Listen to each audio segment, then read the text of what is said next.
kaibigan, alam nyo ba ang B-2 Spirit Bomber ay nakatayo bilang isa sa mga pinaka-advanced na eroplanong pandigma sa himpapawid at sa kasaysayan? At alam nyo ba mga kaibigan, ayaw ito ng Amerikano ibenta sa ibang bansa kahit na ito ay kaalyado nila.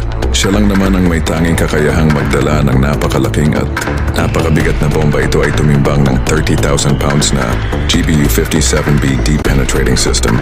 Ang sistemang ito ay engineered upang maabot ang matinding kalaliman sa ilalim ng lupa sa pamamagitan ng reinforced layers ng bato at konkreto na idinisenyo para gamitin laban sa mataas na pinatibay at estratehikong protektadong mga lugar.